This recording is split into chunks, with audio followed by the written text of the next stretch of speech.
Oke, kali ini kita akan membahas materi tentang perspektif budaya dalam konteks kesehatan. Kebudayaan memiliki sifat yang sangat dinamis, di mana hal ini dapat berubah secara cepat ataupun lambat berdasarkan adanya kontak budaya atau gagasan baru yang lahir, sehingga dapat mempercepat proses perubahan. Hal ini memiliki arti bahwa persepsi masyarakat pemilik kebudayaan akan menghasilkan suatu pandangan atau persepsi yang berbeda tentang suatu pengertian yang sama dan tidak sama dalam konteks penyakit, sehat, dan sakit. Maka dari sanalah akan terbentuk pola-pola dalam pranata sosial dan tradisi budaya menyangkut perilaku yang sengaja dilakukan untuk meningkatkan kesehatannya. Meskipun hasil dari perilaku khusus tersebut belum tentu menghasilkan kesehatan yang baik. Secara singkat, kita memandang setiap sistem medis sebagai segala kepercayaan tentang usaha untuk meningkatkan kesehatan dan tindakan serta pengetahuan ilmiah maupun keterampilan anggota kelompok yang mendukung sistem tersebut. Jadi dalam hal ini, kesehatan itu membutuhkan pendekatan yang tepat sesuai dengan unsur kemanusiaan, di mana pendekatan yang berdasarkan pada kemanusiaan ini harus memiliki wawasan sosial budaya yang sesuai. Ada beberapa kebudayaan dan pengobatan tradisional yang terjadi atau sering kita jumpai di dalam masyarakat. Misalnya, pada penduduk Amerika dengan teknologi yang sudah tinggi, mereka akan menggunakan sistem pengobatan yang lebih rasional. Misalnya dengan cara imunisasi, pemeriksaan rutin, latihan, dan pemberian nutrisi yang sesuai dengan usia perkembangan atau tumbuh kembang manusia. Kemudian yang kedua, pada kaum Muslim Afghanistan masih mempercayai adanya ta'widz, yaitu mereka akan menggunakan sistem penyembuhan berdasarkan pada ajaran yang ada di dalam kitab sucinya. Kemudian yang ketiga, pada suku Azande Afrika Tengah, orang yang mengalami tetanus saat dia berjalan di jalan dan tiba-tiba menginjak paku sehingga kakinya tertusuk paku, yang mengakibatkan tetanus itu dipercayai sebagai hasil dari sihir yang dikirimkan oleh seseorang kepada korbannya. Dari sinilah masing-masing kebudayaan itu memiliki pola pemikiran atau pemahaman atau pandangan yang berbeda dalam menangani atau mempersepsikan kondisi penyakit, sehat, dan sakit.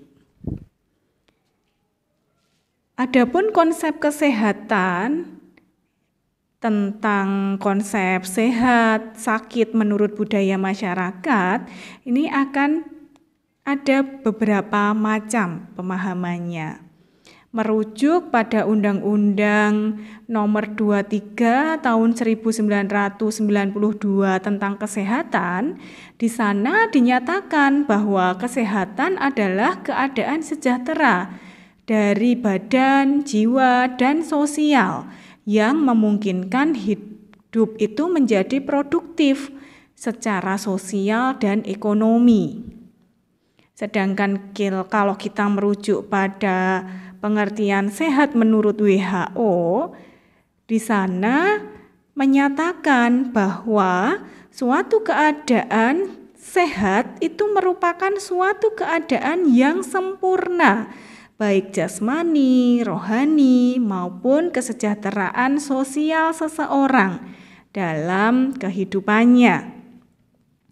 Lalu pertanyaannya, sebatas apa orang ini dikatakan sempurna jasmaninya? Oke, kemudian yang kedua, penyakit. Kondisi penyakit akan ditentukan oleh budaya dari masyarakat pendukungnya. Karena penyakit itu merupakan pengakuan sosial bahwa seseorang tidak dapat menjalankan peran normalnya secara wajar dengan kondisi yang ada. Contohnya, adanya persepsi masyarakat Papua tentang malaria, yang mana masyarakat Papua ini mempersepsikan kondisi malaria sebagai kutukan atau hukuman atas seseorang yang telah memasuki hutan belantara. Di sana dia mencari kayu, terus mengganggu. Perilakunya ini dianggap mengganggu oleh roh-roh leluhur atau nenek moyangnya yang sudah meninggal, sehingga dia mengalami kondisi panas, dingin, meriang yang disebut sebagai malaria. Kemudian penyembuhannya seperti apa? Penyembuhannya mereka akan kembali lagi ke hutan tersebut untuk mencari dedaunan tertentu yang digunakan untuk menyembuhkan kondisi malaria tersebut. Jika penyakitnya nanti sembuh, mereka akan berpendapat bahwa nenek moyang atau roh leluhur mereka sudah tidak murka lagi terhadap si penderita malaria tersebut. Kemudian kondisi demam tinggi yang ada di Jawa. Beberapa masyarakat Jawa mempersepsikan kondisi anak yang mengalami demam tinggi itu sebagai gangguan dari sawan atau roh halus atau roh-roh dan setan yang mengganggunya. Misalnya kalau ada anak balita waktu senja atau maghrib itu di luar rumah, kemudian setelah itu malamnya anak ini rewel terus. Lah itu dianggap sebagai gangguan dari roh jahat tadi yang nempel di anak tersebut sehingga dia mengalami demam yang tinggi, nangis, tidak bisa ditenangkan, seperti itu.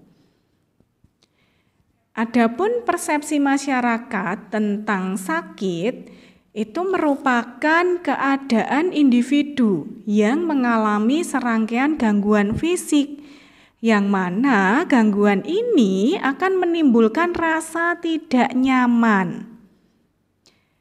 Kondisi ini dipengaruhi oleh unsur pengalaman masa lalu dan sosial budaya yang ada. Jadi, antara persepsi masyarakat di kota dengan di desa mungkin akan memberikan pemikiran atau pemahaman yang berbeda. Oke, sebagai contohnya, seorang anak laki-laki yang mengalami gangguan mental atau mungkin kita biasa menyebutnya dengan mental retardasi, kemampuan berpikirnya yang lambat, akan tetapi memiliki kondisi fisik yang baik. Kalau dia tinggal di desa, dia masih dikatakan normal. Karena apa? Karena anak ini masih mampu menjalankan perannya sebagai mungkin pemerah susu sapi atau mungkin masih bisa mencangkul di sawah seperti itu. Jadi kalau di desa, kondisi mental retardasi ini dengan kondisi fisik yang baik, itu masih dikatakan anak yang normal, meskipun cara berpikirnya lambat. Akan tetapi, pada kondisi anak yang tinggal di kota dengan kondisi mental retardasi ini, dia dikatakan mengalami gangguan karena dia tidak mampu berpikir atau mengikuti sistem pendidikan yang ada karena keterlambatan berpikirnya tadi, meskipun kondisi fisiknya bagus. Nah, di sini dengan kasus ini, maka anggapan atau persepsi masyarakat tentang kondisi disabel ini akan berbeda antara masyarakat yang tinggal di desa dan yang tinggal di kota. Kemudian contoh yang kedua, ada seorang anak perempuan yang mengalami gangguan secara fisik, akan tetapi dia memiliki kemampuan yang baik dalam hal intelijensinya atau IQ-nya, sehingga dia bisa berpikir dengan baik. Nah, kalau pada anak perempuan ini, jika dia tinggal di desa, dia dikatakan sebagai anak yang mengalami kecacatan karena tidak bisa membantu pekerjaan orang tuanya, misalnya menumbuk padi atau bekerja di sawah atau mungkin mengangkat gabah untuk dijemur, jadi mengangkat padi seperti itu. Akan tetapi saat anak ini tinggal di kota dan dia bisa mengikuti pelajaran yang ada di kelasnya, dia tidak dikatakan sebagai anak yang mengalami handicap. Karena apa? Karena dia masih bisa mengikuti teman-temannya dalam pola berpikirnya. Jadi di sini dari contoh kedua kasus ini menunjukkan bahwa adanya persepsi masyarakat yang berbeda tentang keadaan individu yang mengalami serangkaian gangguan baik itu fisik maupun mental. Tergantung di mana dia berada dan bagaimana peran dari individu tersebut. Oke, di dalam masyarakat kita mengenal adanya dua konsep penyebab sakit. Yang pertama yaitu disebabkan oleh naturalistik, yang mana faktor lingkungan, makanan, kebiasaan hidup, dan kondisi tubuh yang tidak seimbang ini dianggap sebagai penyebab dari penyakit atau munculnya kondisi penyakit. Yang kedua, penyebab sakit ini bisa dipercayai sebagai akibat dari adanya intervensi dari agen aktif, yaitu berasal dari makhluk supranatural, manusia, dan mungkin makhluk yang bukan manusia. Nah, kondisi ini disebut sebagai personalitik. Jadi penyebab penyakit ada dua, naturalistik dan personalistik. Tergantung dari sudut pandang mana masyarakat itu memandang kondisi penyakitnya. Masyarakat menggolongkan penyebab sakit ke dalam 3 bagian, yaitu pada umumnya mereka akan menggolongkan yang pertama karena adanya pengaruh gejala alam. Contohnya kondisi panas, dingin terhadap tubuh manusia. Kemudian diakibatkan oleh makanan, yang mana makanan ini nanti akan diklasifikasikan ke dalam jenis makanan panas dan dingin. Contohnya yang dianggap sebagai makanan panas, misal ada durian yang mungkin nanti akan menyebabkan keguguran pada wanita hamil, atau mungkin jika sakit perut tidak boleh makan tape karena nanti akan membuat perut itu semakin sakit, menjadi MAH seperti itu. Terus yang kedua, makanan yang dipercayai memiliki zat pendingin. Nah, yang disebut sebagai makanan dingin. Contohnya adanya pati kanji yang dipercayai bisa untuk mendinginkan perut. Bagi yang sakit MAH biasanya dia akan dibuatkan bubur yang berasal dari pati kanji. Pati kanji ini diyakini oleh masyarakat memiliki zat dingin sehingga akan membuat perut itu menjadi lebih enak atau lebih nyaman, tidak sakit lagi seperti itu. Kemudian ada yang ketiga yaitu supranatural. Penyebab supranatural ini dipercayai oleh masyarakat diakibatkan oleh adanya roh, guna-guna, setan, dan black magic yang lainnya yang mereka percayai sesuai dengan budaya masyarakat setempat.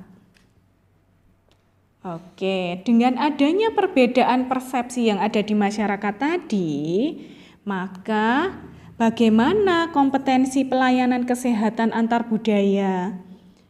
Menurut Anderson, Scrimshaw, dan Phililove, kompetensi antar budaya itu harus melibatkan perpaduan dari beberapa macam atribut. Yang pertama, tenaga kesehatan yang berbeda secara budaya harus mencerminkan budaya orang yang dilayaninya. Jadi harus bisa beradaptasi dengan budaya orang yang dilayani atau dalam hal ini biasa disebut sebagai klien atau pasien. Yang kedua, ahli medis berbicara dalam bahasa pasien. Jadi jangan sampai Anda menjelaskan kepada pasien itu dengan menggunakan terminologi medis yang hanya dipahami oleh tenaga medis saja. Akan tetapi Anda harus bisa menjelaskan dengan bahasa awam atau bahasa yang mudah dipahami oleh masyarakat. Yang ketiga, berikan pelatihan pada penyedia pelayanan kesehatan tentang budaya dan bahasa orang yang mereka layani. Jadi di sini harus ada pemahaman terhadap budaya orang yang dilayani. Jadi tenaga kesehatan harus pandai-pandai beradaptasi dengan budaya pasien yang ada.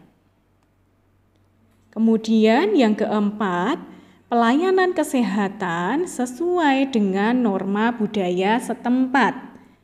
Jadi dalam memberikan pelayanan kesehatan jangan sampai nilai atau normanya menyimpang dari norma budaya yang ada.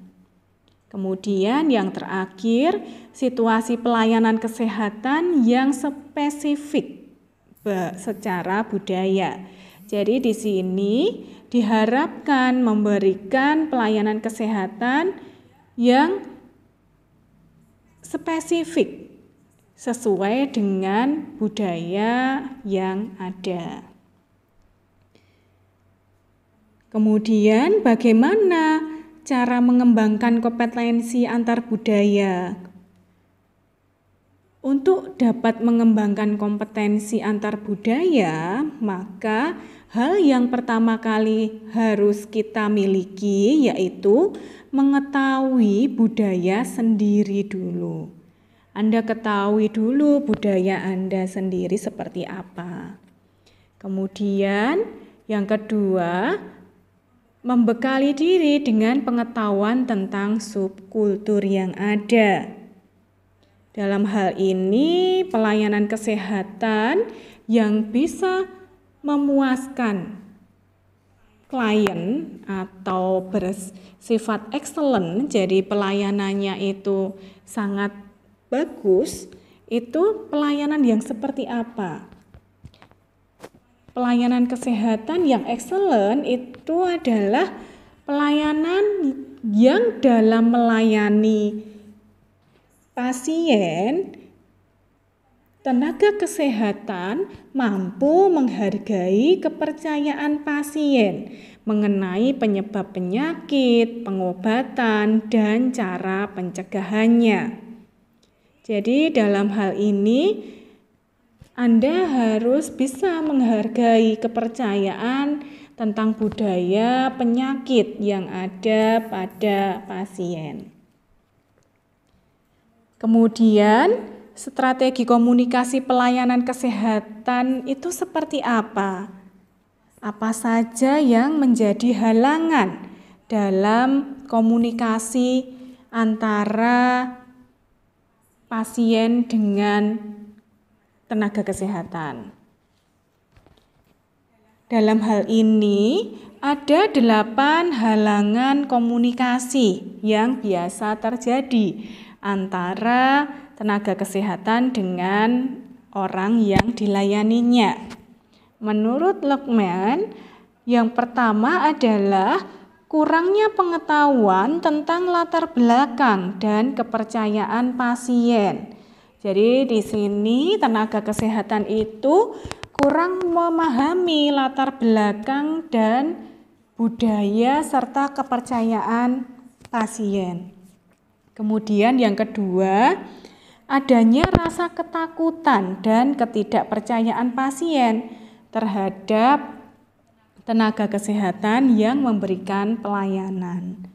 Kemudian yang ketiga, adanya sikap rasis, yang mana tenaga kesehatan ini memberikan pelayanan yang berbeda-beda secara rasial. Jadi ada rasisme dalam memberikan pelayanan. Kemudian yang keempat, adanya prasangka dan rasa etnosentrisme, baik yang terjadi pada pemberi dan penerima pelayanan. Misalnya, Anda sebagai tenaga kesehatan merasa Anda itu paling pintar, paling tahu tentang kondisi kesehatan, sehingga Anda merasa superioritasnya tinggi dibanding pasien Anda. Dan mungkin juga terjadi pada pasien. Pasien juga memiliki prasangka, karena mungkin yang memberikan pelayanan itu masih muda, dianggapnya belum banyak pengalaman. Nanti jangan-jangan kalau memberikan pelayanan kepada saya ada yang salah ya. Saya lebih suka kepada tenaga kesehatan yang lebih senior karena lebih berpengalaman, sudah makan banyak asam garam dalam pekerjaannya. Nah, contohnya seperti itu. Kemudian yang kelima, adanya stereotip mutual. Yang keenam, adanya perilaku taat terhadap ritual. Ini nanti yang akan menjadi penghambat bagi pelayanan kesehatan, terutama pada pelayanan kesehatan yang bersifat medis atau rasional. Kemudian yang ketujuh, adanya perbedaan bahasa. Karena di Indonesia sendiri bahasa daerah itu sangat banyak sekali, maka perbedaan bahasa ini terkadang juga akan menjadi kendala, baik bagi tenaga kesehatan maupun bagi penerima pelayanan kesehatan. Sehingga harus bagaimana nanti? Ya nanti kita harus berbicara atau berbahasa dengan bahasa yang mudah untuk dipahami, misalnya dengan menggunakan bahasa nasional atau bahasa Indonesia, yang mana mayoritas masyarakat Indonesia paham dan ngerti tentang bahasa Indonesia, sehingga nanti komunikasinya bisa nyambung. Yang kedelapan, adanya perbedaan persepsi dan harapan. Jadi terkadang antara tenaga kesehatan dengan pasien memiliki harapan dan persepsi yang berbeda dari penyakitnya. Misalnya pasiennya berharap setelah mengalami stroke dalam 1 minggu nanti bisa berjalan dan menulis lagi. Akan tetapi dari sudut pandang tenaga kesehatan, kondisi pasien ini tidak memungkinkan untuk bisa pulih dalam waktu 1 minggu.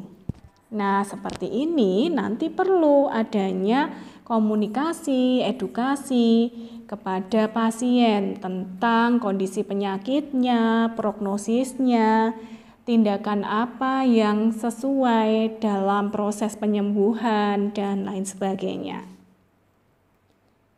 Oke, kemudian bagaimana cara mengatasi halangan komunikasi yang ada antara tenaga kesehatan dengan orang yang diberikan layanan kesehatan tadi atau pasien? Yang pertama harus dilakukan adalah empati dengan budaya yang dimiliki oleh klien atau pasien. Yang kedua, adanya interaksi budaya yang berbeda, maka langkah awal yang harus Anda lakukan adalah memulai interaksi dengan bahasa yang lebih formal. Misalnya, Anda bisa menggunakan bahasa Indonesia dalam menyampaikan penjelasan atau memaparkan kondisi pasien dalam hal menginterview pasien, seperti itu. Kemudian yang ketiga, izinkan pasien terbuka dan jujur tentang kondisi kesehatannya, tentang pengobatan apa yang sudah dilakukan, dan segala hal tentang kondisi pasien saat ini. Yang keempat, jangan abaikan kepercayaan dan kekuatan supernatural yang dipercayai oleh pasien. Jadi di sini Anda tidak boleh mengabaikan adanya kepercayaan atau kekuatan supernatural yang ada. Kemudian tanyakan kepercayaan pasien terhadap obat-obat tradisional. Apakah pasien Anda percaya dengan adanya pengobatan tradisional? Pengobatan tradisional apa yang sudah dijalaninya, seperti itu. Kemudian yang selanjutnya, jangan memaksa perubahan atau menuntut pasien untuk mengikuti sistem medis yang Anda berikan atau Anda tawarkan. Jadi di sini Anda memberikan edukasi, memberikan transfer knowledge, tapi tidak boleh memaksakan perubahan atau menuntut pasien untuk mengikuti sistem medis yang Anda berikan. Ini nanti akan berjalan step by step. Jadi perlahan tapi pasti, seperti itu. Kemudian empati dalam menyampaikan pesan. Jadi saat Anda menyampaikan, misalnya menjelaskan tentang kondisi pasien, ya Anda jangan langsung vulgar seperti itu. Anda harus empati dengan kondisi klien atau pasien. Apalagi bagi pasien yang dalam hal ini mengalami kondisi atau penyakit yang sudah di tahap terminal illness. Jadi misalnya sudah mencapai tahap akhir, mungkin prognosisnya tidak bisa diperbaiki dan itu sudah fase terminal, fase akhir. Anda harus hati-hati dalam menyampaikan informasi kepada klien. Kemudian kendalikan diri terhadap berita buruk.